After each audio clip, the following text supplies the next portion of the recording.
Hey, everybody. That's so good. Yeah, I'm always back here pretending I play banjo. Playing bass. Can I be the lead Bass. singer? Yeah, I don't even know. Oh, hi, everyone. Welcome. This is Ask an Agent Anything. If this is your first time here with us, we're so glad to have you. Renee and I would be on the phone an hour a week at least, and we wanted to invite you guys in, bring you into the conversation so that we could honestly just expand it and bring all sorts of good information and juice to you guys. So please participate. Please be in the chat. Let us know what's going on. My name's Corey Ann. I am an investor and an agent, and I'm here with my all-time favorite agent. What's up, Renee? What's up? So welcome to everyone. Welcome to you, my favorite, really one of my favorite people, honestly. I think you're a sister from another mister. We've got a similar background. You guys, if you don't know, we're both Capricorns and we happen to both be only children. I don't know. That sounds like might be a recipe for disaster or a good time. I don't know. If you know, we're making it a good time every Tuesday at 2. That's all that matters, right? Yeah, yes, I have been in the LA market. I've lived in LA. Geez, I can't even believe I'm saying this. It's dating me almost 25 years. And I've been an agent for 19. It'll be 19 July 5th.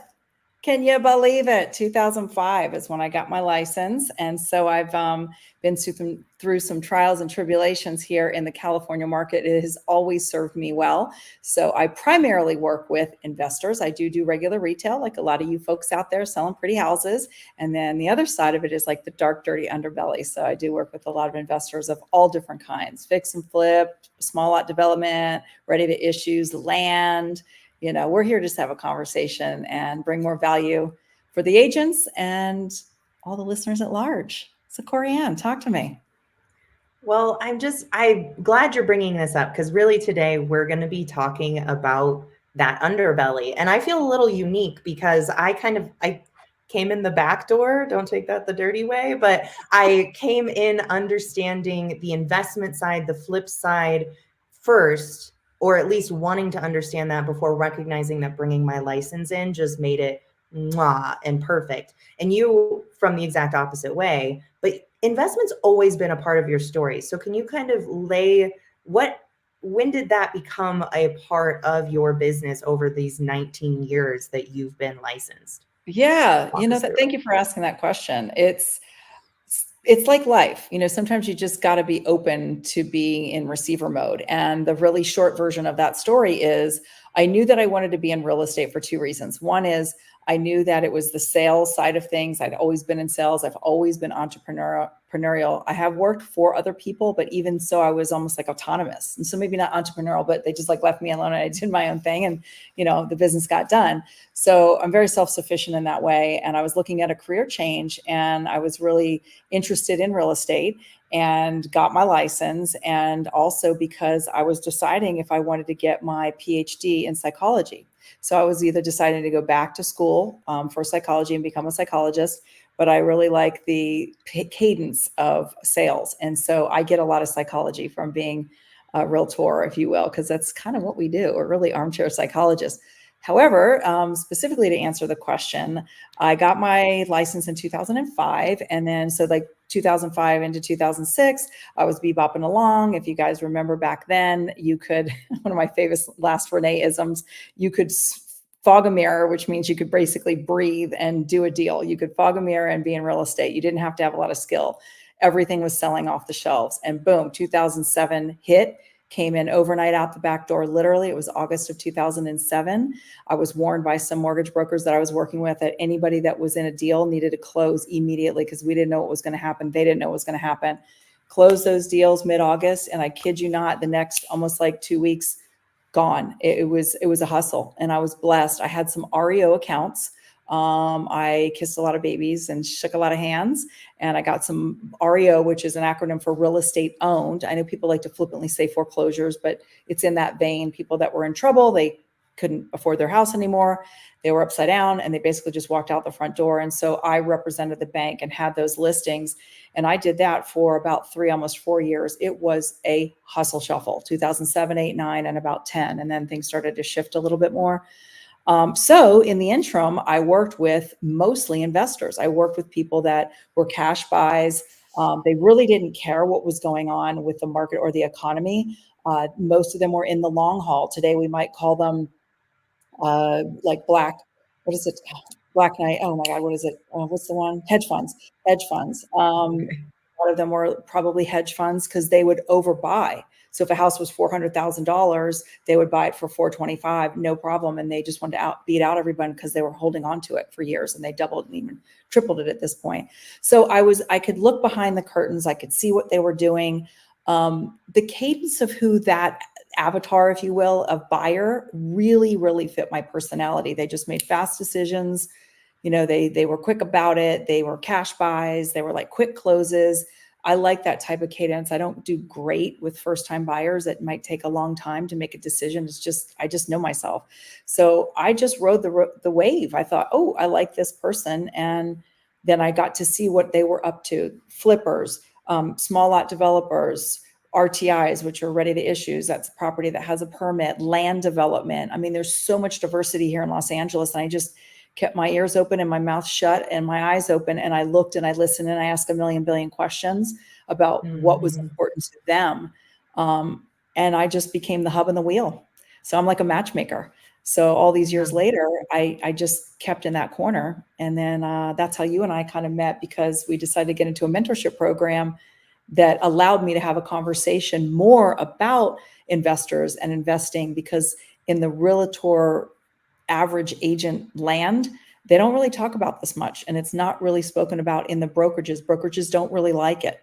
They like easy peasy, just do the deal, don't make waves, don't do anything off the books type of stuff. So that's where Corey and you and I, started this to bridge that conversation so that agents can be empowered. It's not about skirting around a broker. That's not what I mean, but it is about being empowered to creating more wealth, doing more business, being of more service.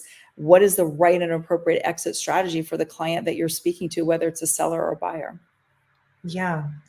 And thank you for just kind of lining that up for us in a lot of ways. And I want to give a shout out to many of our friends and family that are all up in the chat. I want to say hi to Sharon and to Richard. Yeah. I also want to say hi to Tabitha. I'm going to lead us into your question. Thank you for bringing such a good, thoughtful question. I just want to let you know we're going to get there here shortly. The biggest part of this entire conversation is whether or not somebody understands what's going on. And I think in a lot of ways, it's understandable that many brokers and brokerages, they have one service that they supply and that they bring to the table, and they'll bring that service over and over and over again.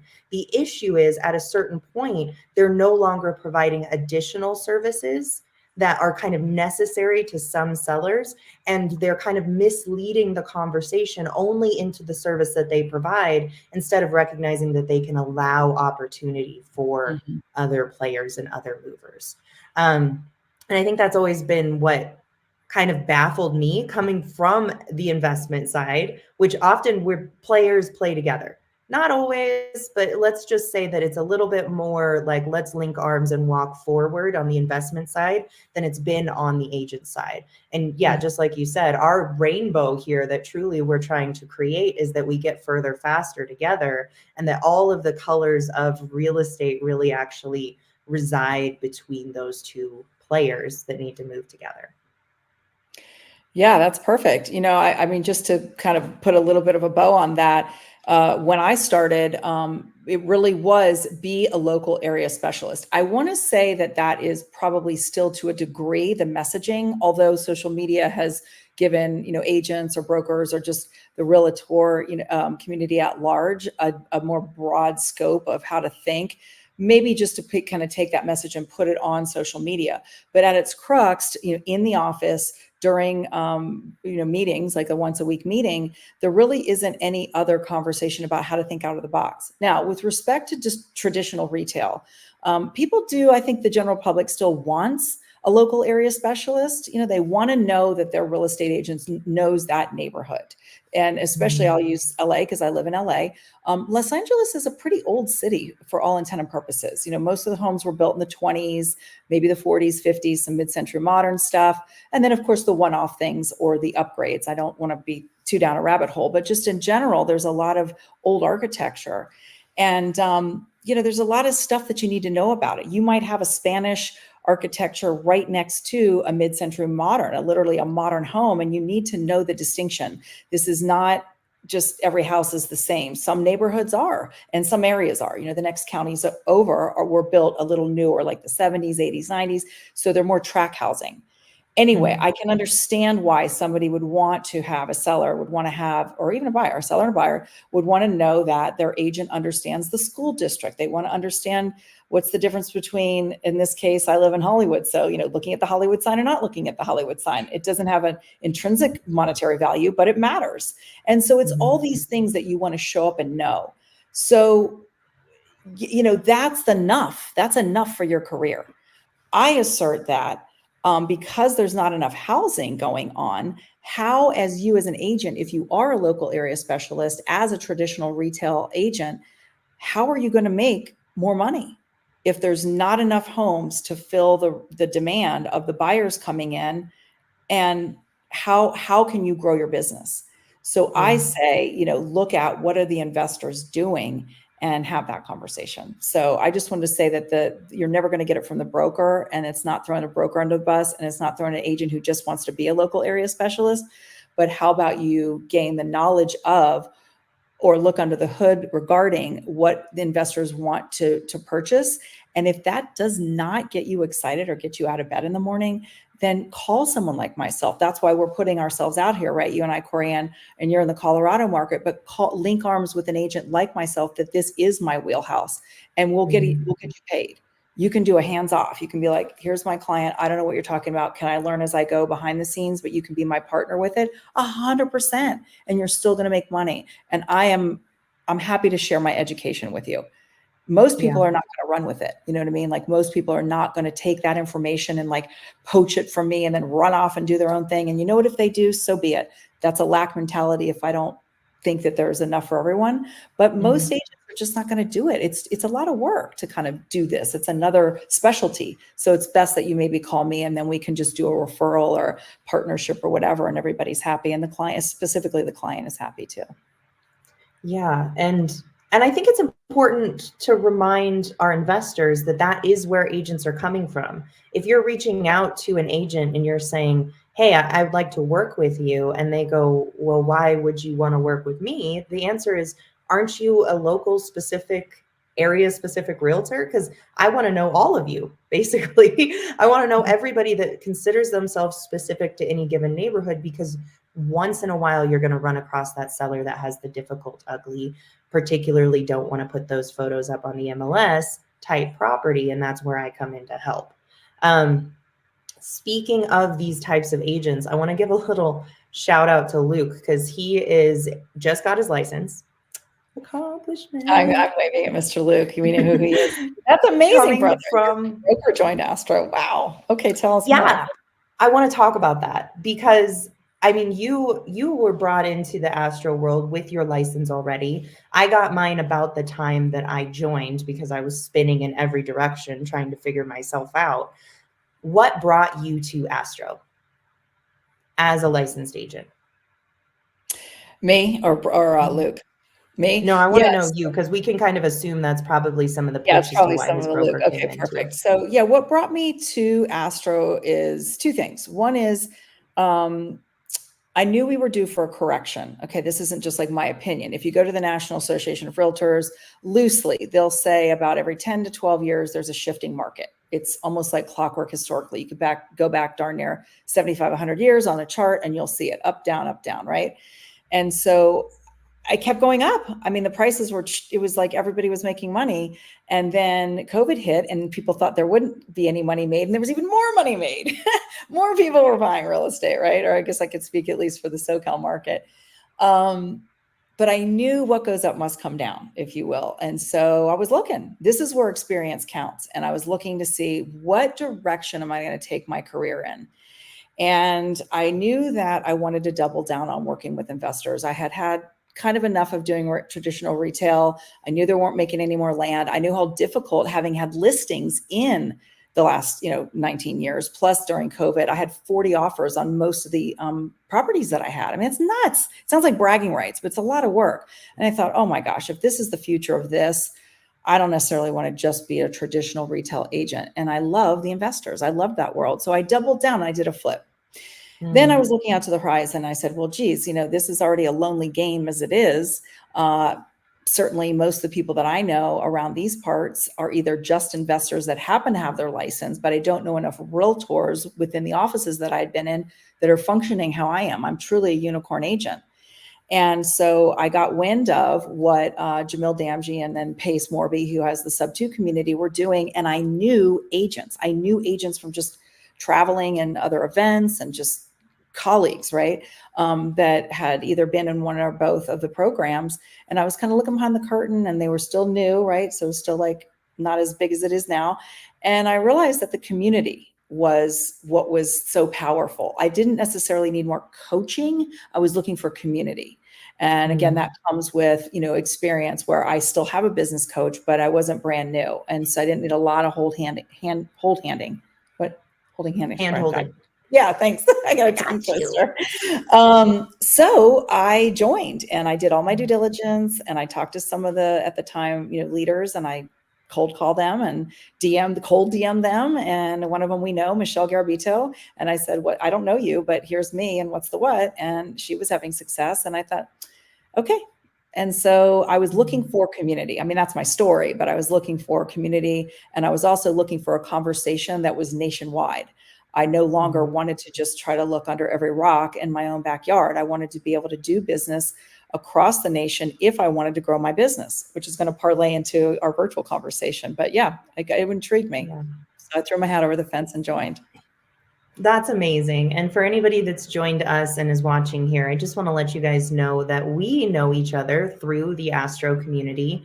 It's called Astro Flipping. It's led by Jamil Damji. And we'd be more than happy to be your big sisters in that community and invite you in if you guys are interested in a ethical, kind, honestly, like personal building, not even just business building community.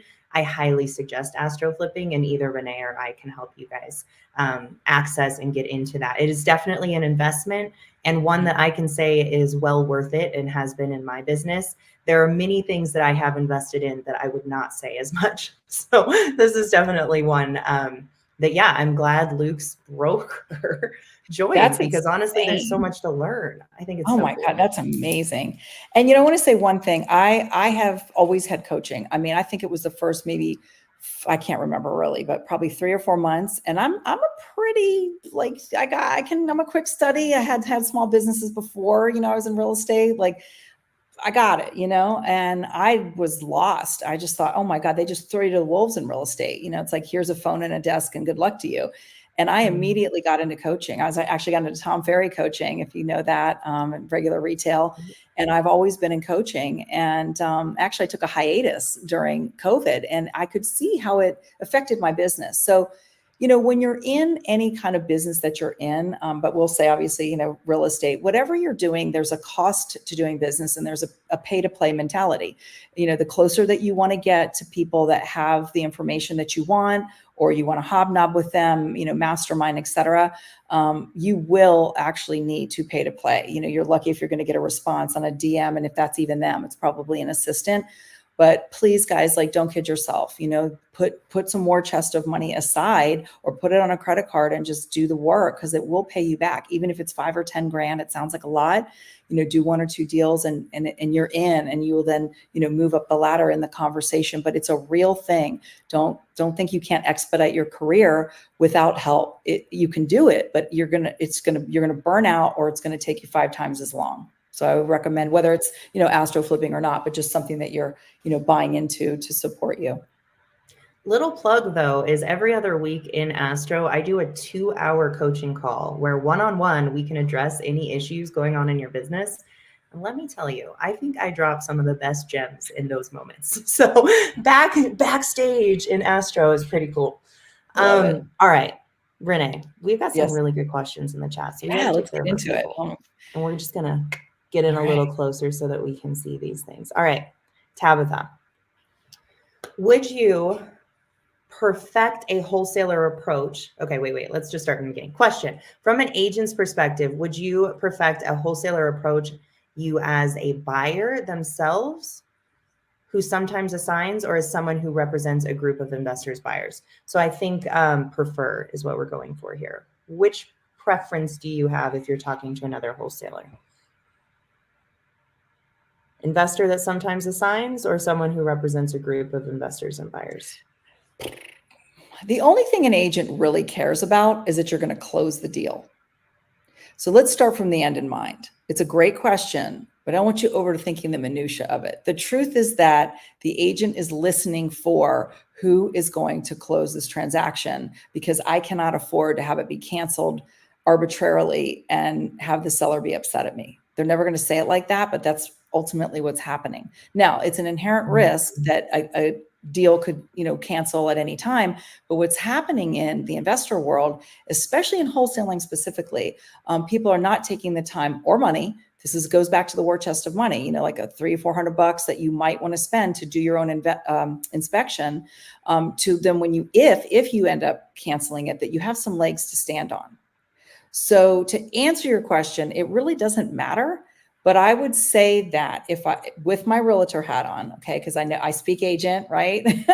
That I think the agent is listening for that, like who's going to cancel. So if it's a larger group, maybe they've done more deals, they actually have everything is congruent. They have a proof of funds that is congruent with the LLC name, which is congruent with the articles of incorporation. So it looks legitimate. It's not all piecemeal together that sometimes the one-offs do, because they just don't have the money. They don't have the cash. So they're using a proof of fund from a third-party source.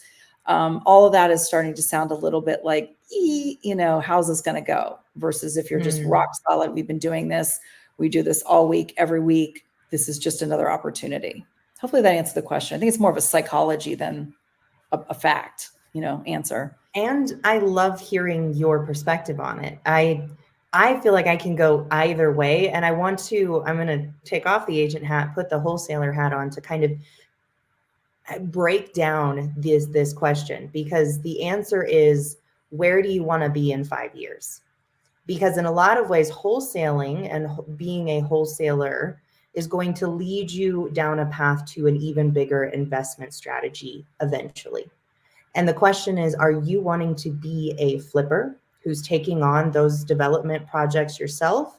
Or do you want to own and create a business where you're an acquisitions director of a group of investors and buyers? And I think if you can make that decision of, I'm building just a wholesale business, or I'm building something where I am flipping, and then you decide, how do you explain this to an agent once you know that end goal in mind? And that's going to benefit you on keeping it consistent, which is what's most important, is deciding how you approach, keeping that consistent, being honest and truthful throughout the whole thing, so that the agents understand how they can best work with you. Because where it starts to get fuzzy in that assignment is when they don't understand that that's even an option to you. And of course, we're putting that in our contracts, we're putting that in our language, but I'm always going to state, if that it gets brought up, like, hey, why is this assignability in your contract? Hey, it is important to me that I make sure I hit this close date. If I find anything in my inspection period that means that I can't close on this immediately or can't hit that close date, I'm going to be sharing it with my other clients and investors to make sure we can assign this over and still get it closed. And just like Renee said, it's the end game in mind that's important to them. Yeah, if you can really assure the agent that this is closing to the best of your ability, you've worked with this buyer before, here's the proof of funds, if you will. And by the way, don't let the agent strong arm you psychologically. They'll sometimes say some stuff a little sideways. And if you're new, you might hear it in a way that sounds a little threatening, or, oh gosh, I'm going to upset the apple cart. But that's just agents flexing their head, and flex it back in a nice way and be like, look, I in your internal state, I have the confidence that this is going to close. I've vetted these people. I'm doing everything that I can. Don't be weird. Don't pluck somebody off Facebook that you've never done business before and then expect to close it. And if you did it once, then good on you. But that is not a methodology for consistent people showing up, in the business, right? Like, can they actually close? So do your due diligence, vet your people, vet your buyers, so that you have the confidence to say, this is going to close. And unless we see something, you might make a little joke, unless we see something that's just so out of character, like a busted sewer line, or the roof had a big hole in it, and that's going to be, 10 grand, then an agent can hear that. That's called request for repairs in agent language, not retrading. But if there is something like that there's a leg to stand on, now we have a conversation. But these arbitrary cancellations, because you guys, don't know how to comp appropriately, or you're just getting things under contract, and then you go, oops, sorry, and then you cancel, that is not a way to build a business. And I think that has gone rampant out here in wholesaling, for sure. I'm seeing that a lot. And that's what has agents with their guards up, is that has happened repeatedly enough that it's happened to multiple agents where they talk in their brokerage meeting and they're like, wait, what is this wholesaling stuff? They keep leaving us on red, basically, on closing day. And so cancellations happen. You've got to be okay with cancellations, whether you're an agent or investor, because they are happening. I promise you, something is happening in the roller coaster ride that turns it upside down, and you've got to walk away. The issue is when we have a wholesaler who hasn't done all of that work in the dispo side to really make sure that they're getting that assigned over within the right timeline and doing that appropriately and quickly, and then canceling. That's when it gets sad, because I can tell you, anytime I cancel a contract, if it happens, I'm having a conversation with the agent and I'm letting them know, by the way, this is going to trade here.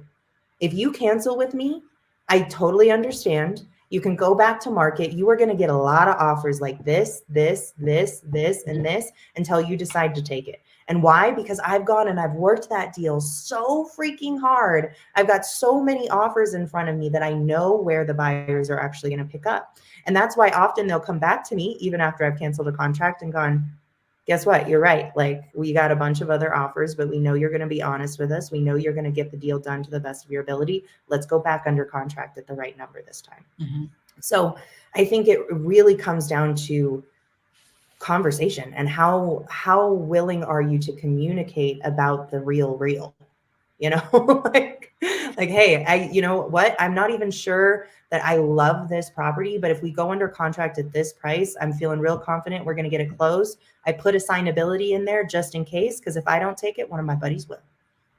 You just get real good at sharing the honest truth on how you run your business. And the thing is, agents need you in some of those, because where I lose it is if it's a hoarder's house that's difficult and ugly and all sorts of things, and they take photos of it and they get that online.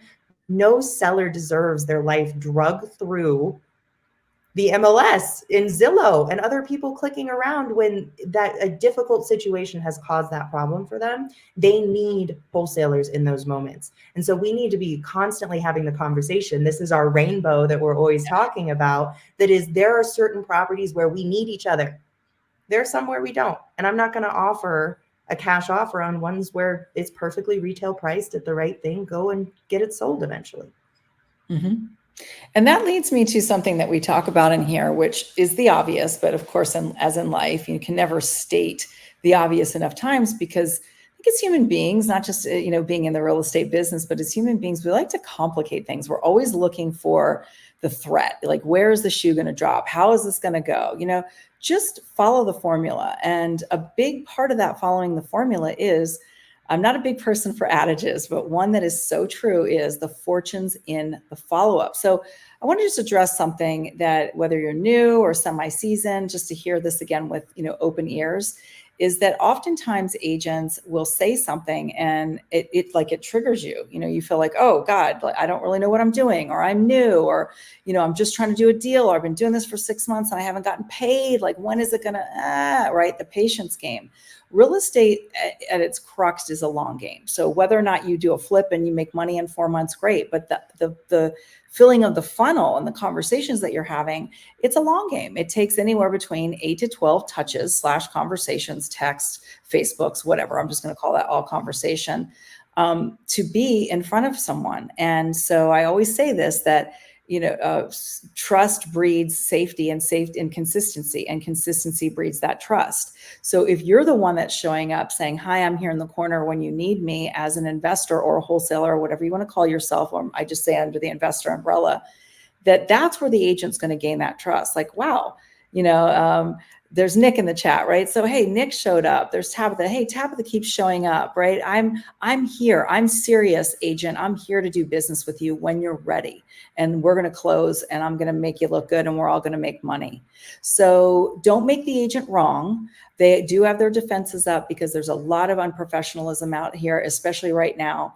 There's oil and water. In fact, I just watched a show with another really good wholesaler, Steve Trang, on disrupting, I think it's, what is it? Agent Disruptors? No, I forget the name of his show. Real Estate Disruptors. Real Estate Disruptors.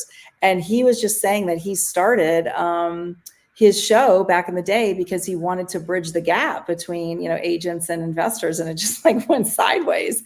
I mean, he has a different personality. But needless to say, don't make the agent wrong. Be on the side of the agent and let them know that you're here and that you care, and your phone will get picked up when they need you. Definitely. Mm-hmm. Something we brought up, I think it was last week, that I just want to note on that is remind them of the value you bring over and over again. Not in an annoying way. We don't have to text them every 3 days, but I do think that agents are very eye on the prize on whatever contracts they have before them.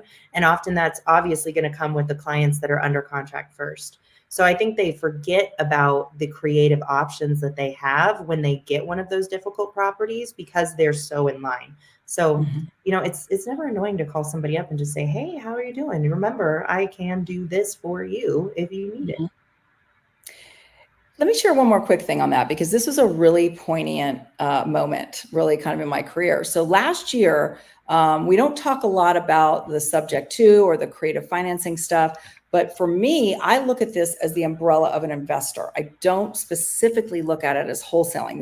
The show is called Ask an Agent Anything. So I'm going to just bring this up. For those of you who want to fold in a lot of those options, not just wholesaling, right? But several different exit strategies. Remember, I call myself kind of the hub and the wheel. And so there was an agent that called and she said, hey, I don't really think this is a house that you normally would buy, but I'm in this predicament. I'm like, I'm all ears. And she was right. The house was actually a livable property. So it's not a hoarder house. It's not a flip house. It's not, bag of trash, right? So what had happened is this young girl, unfortunately, so she lived in LA, this young girl, she only bought the house maybe 3 years ago. So she really didn't have a lot of equity in the property. And her mom got cancer. Her mom lives in Florida. And for whatever reason, this gal just said, I'm out of California. I want out. I'm moving to Florida. I want to be with my mom full time. And because she didn't have a whole lot of extra money, she was absolutely 100% going to bring a check to the closing table, like to the tune of $30,000. And she didn't have the money. And if she wanted to go rent the house out, she was still going to bring a check to the table every month because the rent wouldn't sustain the mortgage. So the agent called me and said, hey, here's the predicament. And in the short version of the story, what we were able to do is, I am not a creative finance agent full-time. That is a whole other subsector that takes a while to get to know. But what I am is a resource. So I called up a subject to, because there was still a mortgage on the property. It wasn't free and clear. So it wasn't technically seller carryback. So it was a sub to, which is a subject to the mortgage in place. So there was a mortgage in place that somebody needed to take over. That's the short definition of it. So I was able to call a sub 2 student. We were able to sub 2 the property, and the gal went on down the road to Florida, to be with her mom and live life in that way and take care of her mother. And she didn't have to bring any money basically to the closing table or on a monthly basis. If I hadn't spoken up to the agents that I speak to, it's not the first call that I make, but as I'm calling my A-listers, just like Corianne said, hey, how you doing? Bring some value. I know enough to be dangerous about sub 2 and seller financing, but I'm not doing that on a full-time basis. So I have made friends in that community, and they are my partners in the deal. They don't have to, seller doesn't have to know that they're not my BFF, but I trust these people enough that they will get the deal done. Remember, it's closing the deal.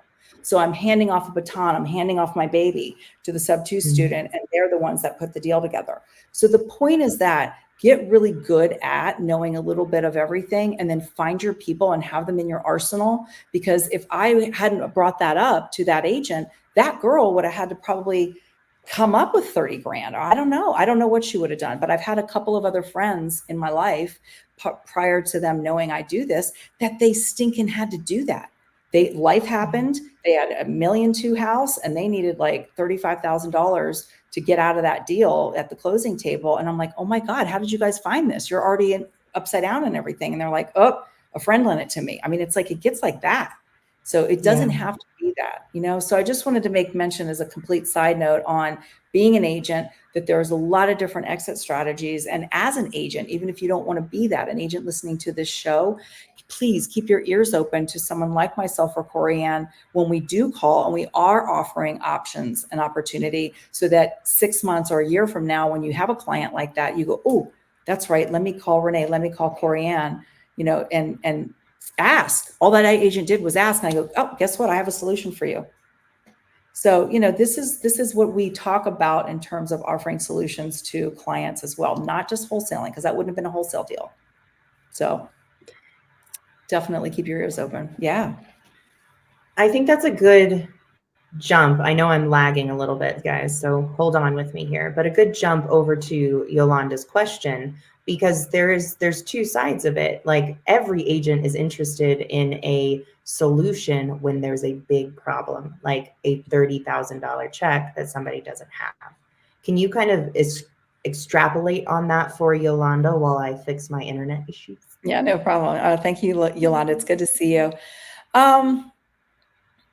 If they are interested, I mean, are you finding that agents are getting more educated in investing? Probably not, but I can really only speak from my own backyard. You know, in big cities, Miami, Chicago, Seattle, San Diego, LA, sometimes you don't have to really get educated. I hate to say this, kind of like a dirty secret of agents, right? But you can do enough deals and make enough money selling retail that you don't really have to go out on a limb. So I can tell you from firsthand experience that I know a lot of people in LA and in Southern California, a lot of agents, I should say, and investors, but let's just say agents. Can't say the majority of them are really in this conversation. They're kind of kicking the can down the road. So my short answer is not really. Now, are they becoming more open to creative solutions? This is, as you guys probably know, I'm pretty frank. And I think they're going to be forced to. Because here's the deal. There's not enough inventory out there if you're going to be like scrimping and scrapping to do deals.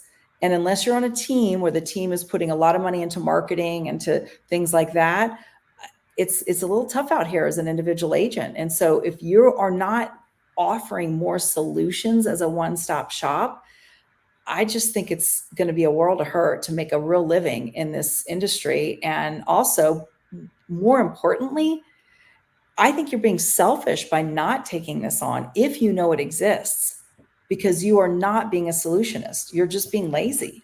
It's like, oh, well, I just want to sell pretty houses. I'm not interested in really helping a client that might have a real problem. Mm-hmm. And I don't know. I'm just of the opinion that I don't think that's the right way to actually think. Whether or not you want to sell the dirty house, call me, but be a part of the solution, you know, really. So I don't know if that answered your question. It's just an observation. It's hard to answer that question. It's very, very broad, and it's kind of, you know, market specific, but I can't say that I see most agents running to it, because I prospect agents all day long and they still stiff arm me about what it is my offering is about investor solutions. So that tells me that no is the answer. Not really. Yeah. Mm-hmm. Yeah. And to those that are, though, one, you want to work with them, and two, good on you for doing that work. Because I have many different agents that I get to have conversations with about, you know, just opening this door for them, basically. And once you've walked through it as an agent, it blows your mind. You get to the other side and you go, wow, why don't we talk about all of these different ways that properties can sell that could benefit a seller outside of me just trying to get the highest price on market? Mm-hmm. Which is sometimes useful. Again, taking things to market, getting the highest price possible. There are many people that are very good at that. And I look up to them and I learn from them as well. But there are many situations where that just isn't what's necessary. And when an agent finds themselves in a situation where there's so much motivation and so much distress that they don't really know what to do with it, that's when we come in and we bring that solution. Because to go and find out all the things that I know about the many different ways you can close creatively, you need the 5 years it took me to learn all that stuff. You don't have time because you've got a motivated seller that needs to, make sure they make their own equity before it forecloses and goes to auction in 2 weeks. Well, guess what? It is my moment to help you get this sucker closed. And I hope and I challenge agents to go out there and to do that, to find something that might be of interest to them beyond just the regular listing and really kind of expand the offerings and things that they can put in their tool belt. Because if you need somebody to knock out some drywall and you show up with a paintbrush, you're not really helpful in the service. And this is a service industry. So, bring more tools, even if it's only adding 1 or 2 every year to what you can bring. I think it's really useful. Yeah. All right, let's keep moving. We got some good questions. Yeah, let's rock and roll. So would it be best for a wholesaler to spend a few dollars for boots on the ground to do any inspection? Here's the keyword: before making an offer. And that's where I go, ooh, no. Because initially, and this is one of my things, because I live in the market that I also work in. So I have the ability and access to walk a lot of properties. I choose not to, because I also live up on a ranch about 3 hours away from most of the properties I look at, but I do have that ability. And let me tell you, even if I was only 15 minutes away and down the street, it would be hard pressed to get me in a door before I have a contract. And here's where I've seen so many people waste their time. And it's where you go, oh yeah, okay, maybe I'll walk it, but you haven't talked about a number yet. You go, you spend all the time walking it, and then you give them the number and they're like, oh, that's like 100,000 off. That's not going to work here. Well, you just wasted all of your time. So in a lot of ways, I better at least have a verbal that's been loosely accepted, but I expect a signature and a contract before I'm sending people through the door. Now, what do you do when an agent says, but I require people to walk it before actually signing a signature?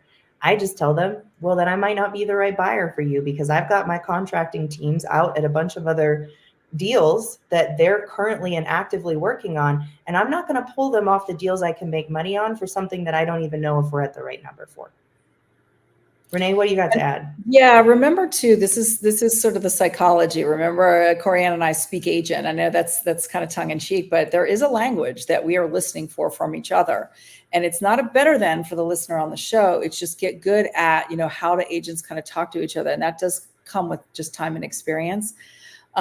Agents, imagine that you bought something. For those of you who have bought anything out here or who have walked properties, a traditional retail purchase is come look at the property. Do you want to live in this house? Is this going to be where all your memories are made and all the good touchy-feelies, and then put in an offer? That is traditionally how an agent is doing business. So when an investor comes along and they're talking a different language, they're speaking English, but they're talking a different, words, and what do they mean? And you're saying, no, I don't want to walk it. And they're saying, but wait a minute, that's weird. Why don't you come and look at the property before you put in an offer? This is where skills and scripts come into place, because you are going to get, it's an objection. You're going to get this objection. And so I highly recommend that you know what to say with confidence and practice that objection, and just know that that's going to come up. And guys, don't try to put a square peg in a round hole. If an agent is really giving you pushback in that moment, and you will not, and that's a standard that you have for your business, that you're not going to go look at the property and walk it prior to putting in an offer, then you might not be the right one. And guess that could be the one that got away because somebody else had a different standard. They had somebody on their team. They're a bigger team. They could go walk it. They are right next door, whatever. And keep moving down the road. It's like you're not going to hit a home run. Babe Ruth never hit all the home runs, and he's one of the best baseball players ever, right? Like, you've got to take that sports mentality, keep going. But just don't worry about it. I think that if they're going to insist that you walk it, then it's not for you, and it went under contract with somebody else. Beautiful. I hope that was helpful. Don't waste your time walking around on a bunch of properties. Mm-hmm. But understand exactly what an agent's thinking. And that's where we're here, is to kind of shake the oil and water so you can see what's going on in the different brain spaces. Let's jump to Sammy. What's up, Sammy? What's the best question to ask an agent as a wholesaler when looking to build an initial relationship? Will you kick this one off? I think I love your thoughts on it. One of the questions that I remember, I'm an agent and I call agents as an agent, but I present myself as someone who primarily works with investors. So it's kind of the best of both worlds, right? And I ask them if I'm calling on an on-market property, right? So that's in the MLS, it's on market, it's listed as active. I will make some chit chat with them, and then I will say, hey, do you often get properties in this condition, or was this kind of a one-off? And what I'm listening for is, do they truly get these all the time? Do they work with probate? Do they have like a divorce lawyer maybe that they work with? Like someone who's kind of feeding them fixer, I'm going to call them properties a lot.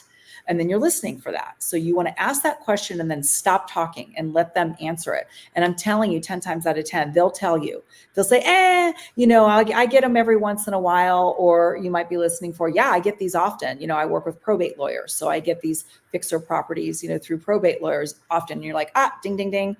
But here's the thing, don't throw away the agent that says, get them every once in a while, because I want to quickly break down the math. And I'll say next, like, you probably only I'm like kibitzing, right? I'm just like talking to the agent on the phone. You probably only get these like once, twice, maybe 3 times a year. And they're like, yeah, they come around every so often. Guys, 2 or 3 times a year, that's darn near once a quarter. Okay. Mm-hmm. So if somebody is getting some kind of fixer property because whatever, they're in an age bracket that maybe their friends' parents are going to independent living or assisted living or something of the nature, and that's who you're speaking with, then you want to be the one top of mind. Don't throw somebody away just because they're not consistently getting fixer properties. That's the majority of agents. They're not going to be consistently getting fixer properties. Just know that, okay? Know like what you're doing when you're prospecting agents. So if you say to yourself, geez, if somebody gets 2, 3, maybe 4 times a year a fixer property, I'm cool with that, because that times, pick a number, 20, 50 agents or whatever, that's, let's say you get 1 of the 4. Well, that's 20 to 50 more properties you had at bats that you never would have had. And everyone else is not paying it. All the other investors are probably not paying attention to those people because they're not consistent with fixer properties. And if there's one thing about investors, they're very impatient. They want to know, well, who's got the next deal? Who's doing what? They're not playing the long game. So play the long game and be in communication. So ask them, do they get them often? And then you know how to follow up with that person. And I would just start there. And then you can kind of parlay the conversation. Hey, this is how I do business. I'm an investor. I am looking for consistent off-market opportunities. It's okay if they go on market. I'd love to see a coming soon. It's called coming soon. That's realtor language. Coming soon, which is it's coming soon in the MLS. It's in the MLS, but it's not pushed out to the general public yet. I'd love to see it coming soon. Would you be opposed if you and I stayed connected? That's it. And then send them your contact information. Guys, don't try to go from first base to a home run in one conversation. Just plant the seeds. Right? And then boom, follow up in the next 2 weeks. Hi, it's me. Remember, we said 8 to 12 touches. And don't expect that that's going to give you fruit in a month. You might, but it's probably going to take you 6 to 8 months in this business before you see some kind of consistency and momentum. I didn't say getting a deal, consistency and momentum. Did that help? I think so. I mean, I don't think there's anything I could add to it. Again, coming from the other side of the rainbow, I would suggest that you make sure that you really are vetting your agents that you're about to spend follow-up dollars on. And it's totally fine if they only have one of those every quarter. In fact, that's probably going to be the case in most situations. It is not okay if they're not actively doing their job. And I don't feel the need to follow up with agents who are not actively out there prospecting for sellers, even if it's only a few calls a week, because that to me is the requirement for whether or not an agent is going into my pipeline. because that's what I need. Is I need outreach through agents to sellers. If I'm not getting that, then I'm just following up with an agent who likes to learn from me or something like that. So exactly what Renee is saying is it's just, how often do you get ugly properties? And if they say absolutely never, I hate them, I won't touch them, then the next question I ask is, if you have a seller with a problem property like that, do you just leave them on the street corner, or what do you do with them? And how can I maybe get you paid for that kind of property? Perfect script. They may not be thinking about it. And there's a lot of agents out there that have been in this business for a hot minute, and don't make people wrong, guys. They're wherever they're at in their career. If there's somebody who's almost on their way to retirement, they may not have the hustle in them. Don't make them wrong, right? And maybe that's somebody that actually is thinking about an exit strategy, which Corianne, you talked about before. And that's another parlay, right? Like, ooh, if that person is actually willing to have a conversation with me and they're not fighting me, they're not stiff arming me about, just investor properties, but ooh, where are they at in their career? Maybe there's a referral. They could then become a referral agent, which means that, they might be once a year, who cares? If once a year they call you, guys, if you're making once a year for one stinking phone call and you're making $5, $10, $15, $50,000, this is what we're talking about here. There's a lot of money to be made, and there isn't an entitlement as to when. So your job is to keep the conversation alive and decide who you want to do business with, but know that it's open to all of us. Any agent in any category, it's open to all of us. Jumping back to Tabitha, I love the question, and I have a feeling that Renee will want to restructure the question before answering it. Do you want to change how we're looking at the word wholesale? Yeah. Well, I'll say agent. So, but obviously Corianne and myself are licensed. I operate in a way that I want to empower the fellow agent who I'm speaking with.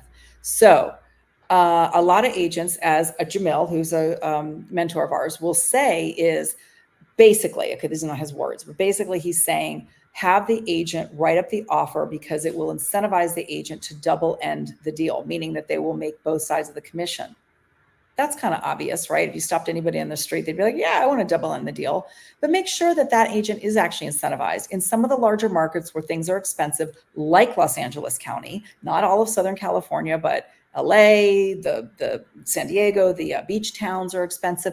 I'll be honest with you, California is a litigious state.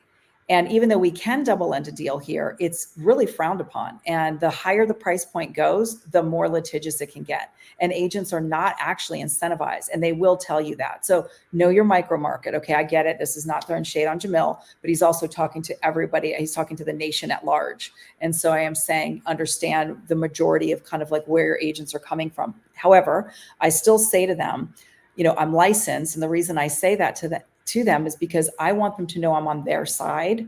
And so they get a caliber of person that they're speaking with that's not just some random investor that's going to leave them at the altar. Like, I have something to lose. I have a brokerage, I have a reputation, all those things, right? That an agent has. However, I will literally say to them, please don't let that spook you, because if you are incentivized by writing up the offer and representing me, I will get paid by my buyer.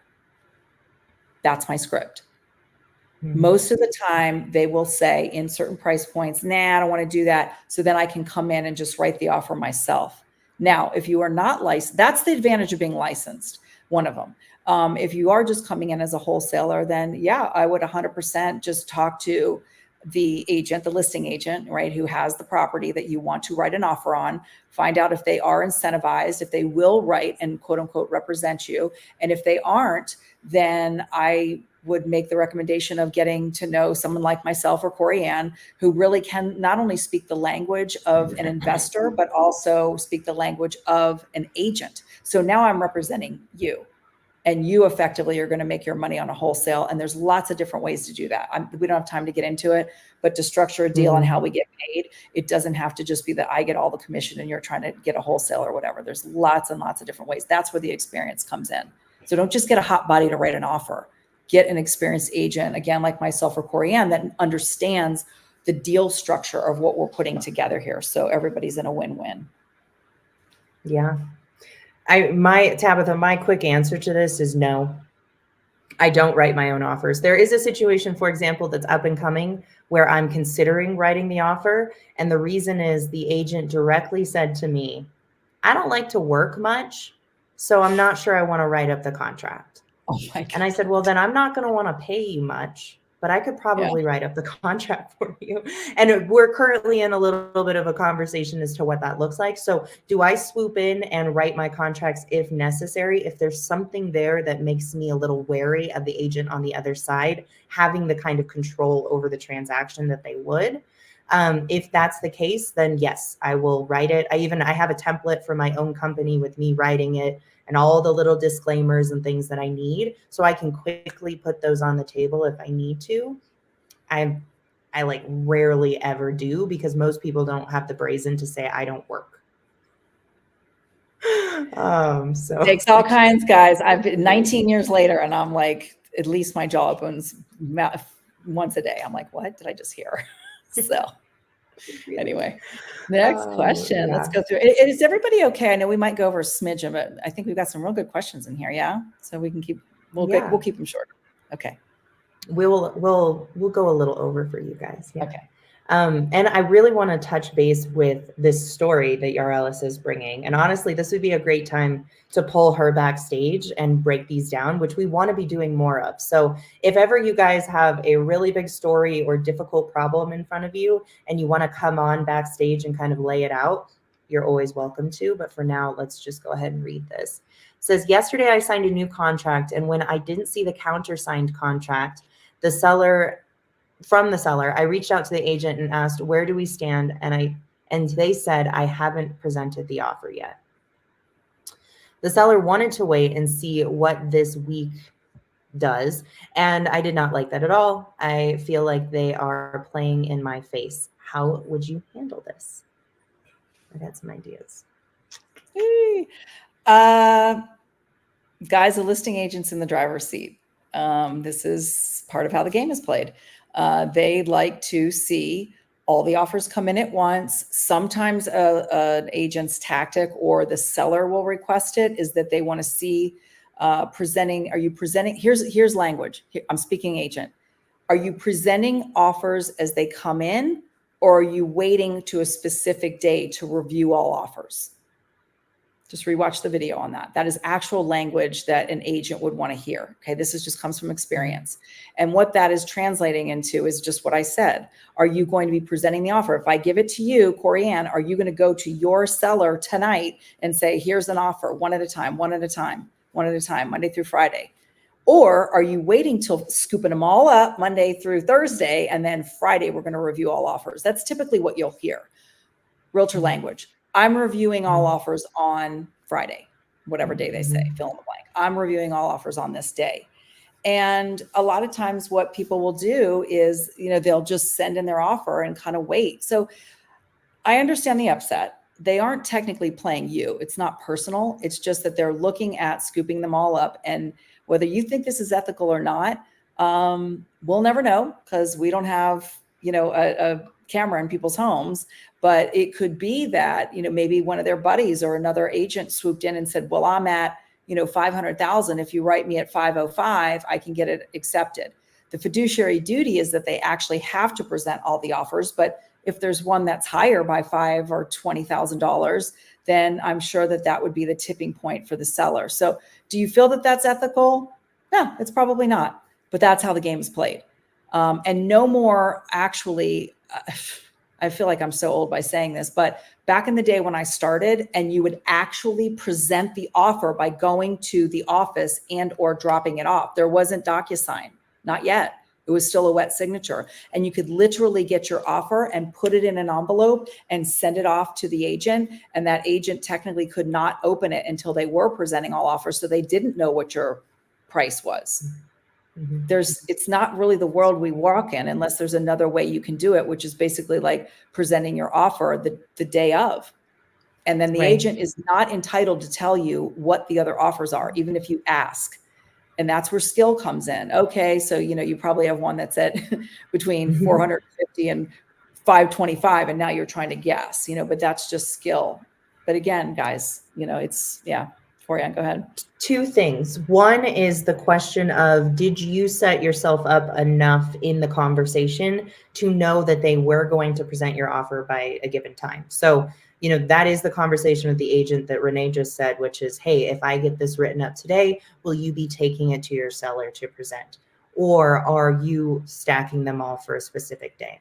If they say they are stacking for a specific day, I'm not giving them my offer until the very last day.